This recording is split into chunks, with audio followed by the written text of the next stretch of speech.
नैतिक शिक्षा भाग 2 पुस्तक पंडित श्री राम शर्मा आचार्य द्वारा लिखित ऑडियो 19।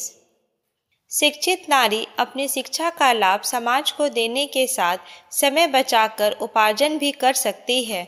अध्यापन जैसी नौकरी कर लेने में तनिक भी हर्ज नहीं। शिशु शिक्षण, महिला शिक्षण की स्वतंत्र पाठशालाएं भी वे आसानी से चला सकती हैं। भोजन गृह व्यवस्था से बहुत सारा समय उपार्जन के कामों के लिए बचाया जा सकता है। घर की दूसरी महिलाएं कुछ समय उनके बच्चे संभाल लिया करें तो बच्चों वाली शिक्षित महिलाएं अपने बचे समय में भी कई तरह के काम कर सकती हैं। सिलाई या टाइपराइटिंग आदि आता हो तो घर पर भी उन्हें किया जा सकता है। गृह उद्योग शिक्षित और अशिक्षित सभी के लिए उपयोगी हो सकते हैं।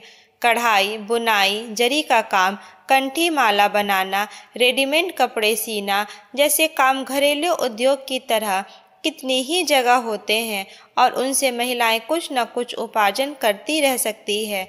गांधी जी ने भारत की स्थिति के अनुसार चरखा कातने का गृह उद्योग प्रस्तुत किया था। यदि उसे अपना लिया गया होता तो देहाती क्षेत्रों में उपार्जन और बचत का वह सुंदर समन्वय बड़ा उपयोगी सिद्ध होता। शिक्षा की वृद्धि के साथ साथ पढ़े लिखे लोगों के बेकारी का प्रश्न भी टेढ़ा होता चला जाता है। अब हर शिक्षित को नौकरी मिलना मुश्किल है। पैतृक व्यवसाय में सब बच्चों की खपत और गुजर कर सकना भी कठिन है। ऐसी दशा में गृह उद्योगों पर भी ध्यान केंद्रित होता है। जापान की तरह अपना गरीब देश भी घरेलू कला कौशल को अपनाकर आजीविका के लिए नए स्रोत उत्पन्न कर सकता है। इस संदर्भ में विचारशील लोगों को अधिक ध्यान देना चाहिए और छोटी पूंजी तथा स्वल्प प्रयत्नों से चलकर सकने वाले कुटीर उद्योग को संगठित करना चाहिए और उत्पादन को उचित मूल्य पर बेचने के लिए तंत्र खड़े करने चाहिए।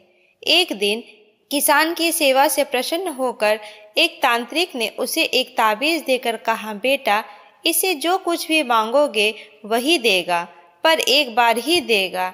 इसलिए पहले तो तुम उद्यम और उद्योग करना, जब बहुत गाढ़ा समय हो तो तभी इसका उपयोग करना। किसान ताबीज लेकर घर लौट रहा था कि उसकी भेंट एक स्वर्णकार से हो गई। स्वर्णकार ने धोखे से ताबीज खुद ले ली और किसान को दूसरी दे दी।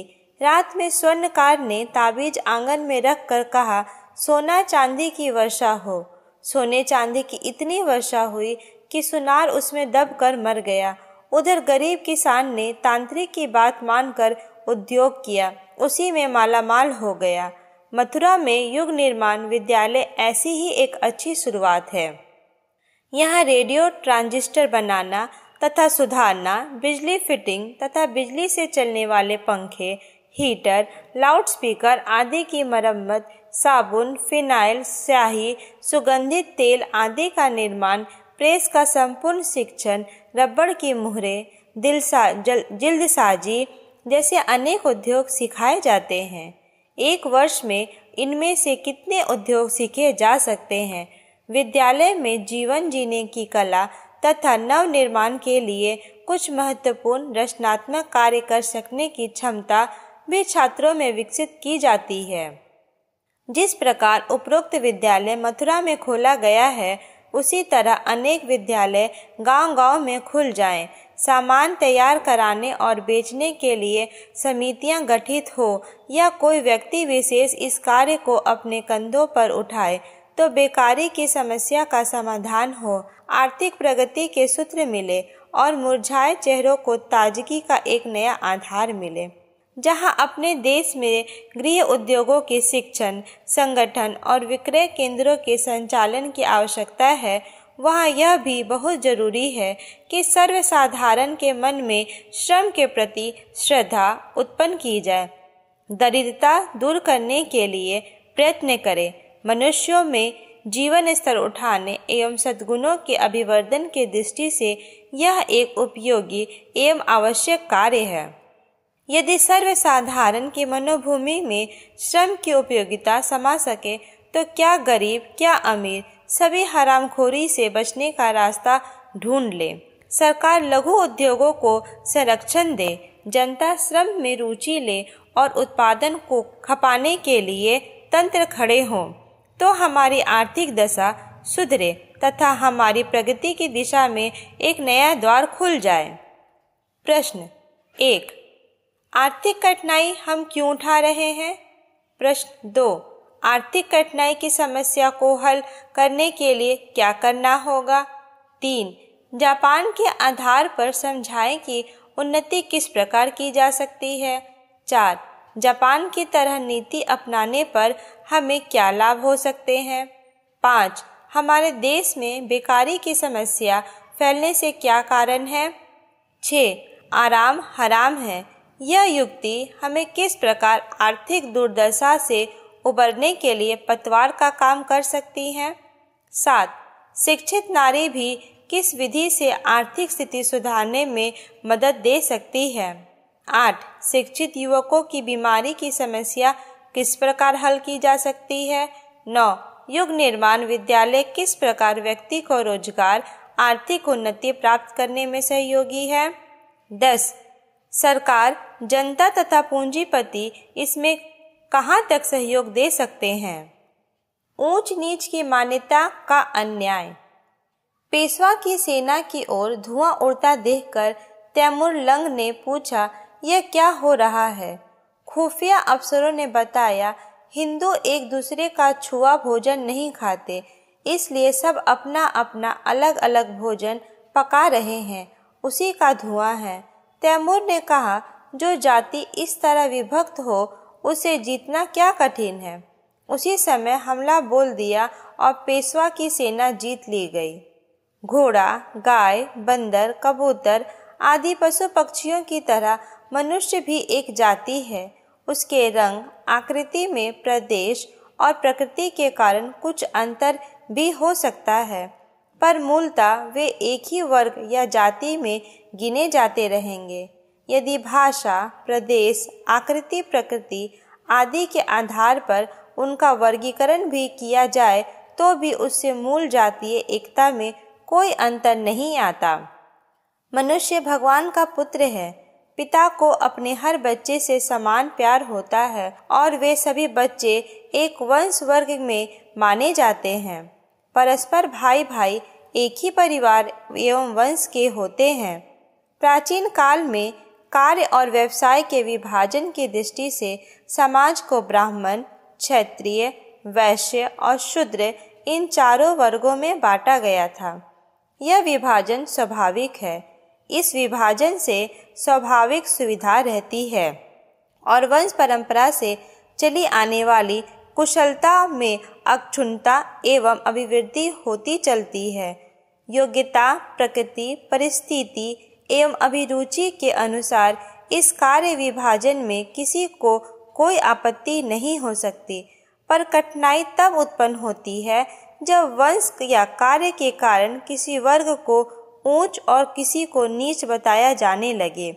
अध्यापक अपने को उच्च कहे और सैनिक नीचा माना जाए। इतना ही नहीं, इस विभेद के कारण कोई किसी को छूने तक तथा हाथ से छुआ पानी पीने, रोटी खाने तक से इनकार करने लगे, तब आश्चर्य होता है और कठिनाई उत्पन्न होती है। दुष्टता से भरे दुष्कर्म करने वाले को नीच कहा जाए और उनके सामाजिक बहिष्कार का क्रम बनाया जाए तो बात समझ में आती है। ज्ञान, सेवा, सद्गुण, सदाचरण के आधार पर किसी को बड़ा ऊंचा माना जाए तो सम्मानित किया जाए, उसके पीछे भी कारण है। सम्मान और असम्मान की स्थिति किसी को अपनी चारित्रिक उत्कृष्टता के आधार पर मिले तो इसमें औचित्य माना जाएगा, पर गुण, क्रम, स्वभाव की समानता होते हुए भी केवल वंश के आधार पर कुछ लोग ऊंचे समझे जाएं और कुछ को नीचा कहा जाए, यह बात किसी तर्क या कारण की परख पर उचित नहीं उतरती। कोई वंश ऊंचा क्यों हो सकता है, कोई वंश नीचा क्यों कहलाए, इसका ना कोई कारण समझ में आता है और ना इस प्रतिपादन का कोई औचित्य ही सिद्ध होता है। किसी वंश में किसी समय कुछ श्रेष्ठ पुरुष हुए थे, इसलिए उस वंश के लोगों को अभी भी श्रेष्ठ पुरुषों जैसा सम्मान मिले, यह दावा बेबुनियाद है। ब्राह्मण वंश में वरिष्ठ अति, याज्ञवल्क्य, भारद्वाज आदि ऋषि मुनि तपस्वी त्यागी हुए हैं, तो रावण, कुंभकर्ण, मारीच, खरदूषण जैसे दुष्ट भी हुए हैं। उत्तराधिकारी का दावा किया जाए तो उसमें श्रेष्ठता ही नहीं, निकृष्टता भी हिस्से में आएगी। तब सम्मान ही नहीं, तिरस्कार का भाजन भी बनना पड़ेगा। किसी वंश में ना तो सभी अच्छे हुए हैं, ना बुरे। सबको उनकी उत्कृष्टता, निष्कृष्टता के अनुरूप मान, तिरस्कार मिलता रहा है। उत्कृष्टता किसी वंश की बपौती नहीं है, हर वर्ग में श्रेष्ठ व्यक्ति होते रहे हैं। इसी प्रकार कोई वर्ग ऐसा नहीं जिसमें निकृष्ट चरित्र के पूर्व पुरुषों की एक लंबी श्रृंखला ना मिल सके। फिर उनके वंशों का दावा केवल उत्कृष्टता पर ही हो और वे उसी आधार पर अपने को ऊंचा घोषित करें और ऊंचे लोगों को मिलने वाले सम्मान को प्राप्त करना चाहे, तो यह उनकी अनाधिकार चेष्टा होगी। इसी प्रकार किसी वंश के किन्हीं पूर्व पुरुषों ने कुछ अनुपयुक्त कार्य किए हों और उस कारण उन्हें तिरस्कार मिला हो, तो उन दोषों से रहित वंशजों का इस कारण तिरस्कृत किया जाना भी अन्याय युक्त है। जाति पाति की बात समझ में आ सकती है, पर ऊंच नीच का विभेद सर्वथा अवांछनीय है। कोई ईमानदार और समझदार व्यक्ति इसका समर्थन नहीं कर सकता। भारतीय धर्मशास्त्र इस मान्यता का सर्वथा विरोध करती है। यह अपने श्रेष्ठ कर्मों के कारण शूद्र वंश के अगणित व्यक्ति ब्राह्मण पद पाते रहे हैं। इन प्रमाणों से भारतीय इतिहास में पुराणों को पन्ना पन्ना भरा पड़ा है। मध्यकाल में भी रैदास, कबीर, नानक, दादू, नामदेव, विवेकानंद आदि अनेक भक्त ब्राह्मणोत्तर जातियों में कितने ही तो शूद्र वर्ण में पैदा हुए, पर उनकी गरिमा किसी ब्राह्मण से कम नहीं आंकी गई। गांधी, बुद्ध, महावीर भी तो ब्राह्मण नहीं थे। राम और कृष्ण क्षत्रिय थे, पर उनकी पूजा ब्राह्मण भी करते हैं। श्रेष्ठता को जातीयता की सीमा में आबद्ध नहीं किया जा सकता। किसी ने विनोबा जी से पूछा, आप राष्ट्रीय ब्राह्मण हैं, कोंकणस्थ या देशस्थ हैं? उन्होंने कहा, मैं देश में रहता हूँ इसलिए देशस्थ हूँ, काया में रहता हूँ इसलिए कायस्थ हूँ, और सबसे अधिकतम मैं स्वस्थ हूँ, जो कि किसी धर्म, जाति और देश से संबंध नहीं रखता। वे सज्जन अपनी जाति पाति मूलक संकीर्णता पर बहुत लज्जित हुए। आज अपने देश की विचित्र दशा है। हिंदू समाज की 1/3 जनसंख्या अछूत, अस्पृश्य कहलाती है। उन्हें स्वर्ण हिंदुओं के समान नागरिक अधिकार अभी भी नहीं मिले हैं। संविधान ने अस्पृश्यता को अवांछनीय और कानून ने उसे दंडनीय माना है। जनमत का विवेक ऊंच नीच की मान्यता को अनगल घोषित कर चुका है, पर अभी भी हमारे मस्तिष्क और व्यवहार में वे ही मान्यता जमी बैठी हैं। यह विष इतना गहरा उतर गया है कि एक जाति के लोग अपनी उपजातियों को नीच ऊंच मानते हैं। बहुत सोचने पर भी इस ऊंच नीच की मान्यता का कोई औचित्य समझ में नहीं आता। शास्त्रों और पूर्व पुरुषों की दुआई व्यर्थ है। अंधकार युग में किसी ने कोई श्लोक गढ़कर किसी ग्रंथ में चिपका दिया हो तो बात दूसरी है, पर महान हिंदू धर्म इतना अनुदार और संकीर्ण हो ही नहीं सकता कि वह मनुष्य के बीच पड़ने वाली घृणा द्वेष को बढ़ाकर सामाजिक एकता को छिन्न भिन्न करने वाली खाई खोदे। हमने बारीकी से हिंदू धर्म का अध्ययन किया है और उसमें इस बात की कहीं गंध भी नहीं पाई है कि केवल वंश परंपरा के कारण किसी को नीच, किसी को ऊंच माना जाए। फिर यह मान्यता कहाँ से चल पड़ी? वर्ण भेद के अनुदार और संकीर्ण विचारधारा की संपूर्ण विश्व में भर्त्सना हो रही है। अमेरिका की तरह काले गोरे रंग के आधार पर ऊंच नीच की भावना जहाँ तहाँ पाई जाती है, उसको विश्व के लोकमत ने एक स्वर से धिक्कारा है। अफ्रीका की जो गोरी सरकारें इस नीति पर चल रही हैं, उनकी श्रेष्ठ संघ तक ने भर्त्सना की है और इस चाल से बाज आने की चेतावनी दी है। महात्मा गांधी ने इसके विरुद्ध दक्षिण अफ्रीका में सत्याग्रह आंदोलन चलाया था। जहां कहीं यह नीति बरती जाती है, जो भी इसका प्रतिपादन करता है वह विवेकशील लोकमत के आगे अपराधी ठहरता है। न्याय और विवेक की कसौटी पर मनुष्य के बीच ऊंच नीच की मान्यता का समर्थन करना मानवता के प्रति एक अपराध ही माना जाता रहेगा। गांधी जी के आश्रम में 2 साधु आए और गांधी जी से बोले, हमें कोई सेवा कार्य दो। गांधी जी ने रात को अति शिथिलता में विश्राम करने को कह दिया। गांधी जी ने रात को अतिथिशाला में विश्राम करने को कह दिया। प्रातःकाल होते ही बुहारी और बाल्टी लेकर पहुँचे और बोले, यह लो आज प्रसाधन आप लोग साफ करें। साधु बोले, यह क्या कहते हैं, यह तो हरिजन का काम है। गांधी जी बोले, हाँ, जो छोटे से छोटा काम करता है वही सच्चा सेवक भगवान का भक्त है। साधु चुपचाप खिसक गए। उस दिन की सफाई बापू ने स्वयं की। इस मान्यता ने हिंदू समाज की अपार क्षति की है। अछूत वर्ग इस तिरस्कृत सामाजिक स्थिति को स्वीकार ना करेगा, यह निश्चित है। जैसे जैसे उनमें चेतना उभरेगी, वे इस व्यवस्था के प्रति विद्रोह करेंगे। यह विद्रोह पिछले 50 वर्ष से दिन दिन उग्र होता चला जा रहा है। मुसलमानी शासन में अनगिनत अछूत मुसलमान बने। ईसाई शासन में उनका झुकाव ईसाई धर्म की ओर हुआ। अब वे अपनी स्वतंत्र चेतना के उभार पर बौद्ध और ईसाई इतनी तेजी से होते चले जाते हैं कि यह आशंका होती है कि कुछ दिन में एक भी अछूत वर्तमान मान्यताओं वाले हिंदू समाज में ना रह सकेगा। मद्रास में यह विद्रोह शासन सत्ता तक अपने हाथ में ले चुका है। नागालैंड का ईसाई स्थान इसी भूल की प्रतिक्रिया है। इन दिनों जिस प्रकार के राजनीतिक षड्यंत्र चल रहे हैं, उन्हें देखते हुए असंभव नहीं कि अछूत स्वर्ण हिंदुओं से अलग होकर ईसाई या मुसलमानों से जो मिले और बहुमत उनका हो जाए।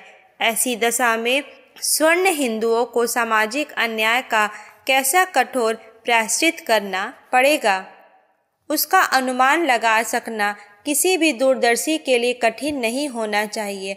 वर्तमान ऊंच नीच परंक वंश जाति की मान्यताएं हिंदू समाज की न्याय निष्ठा पर भारी कलंक लगती है।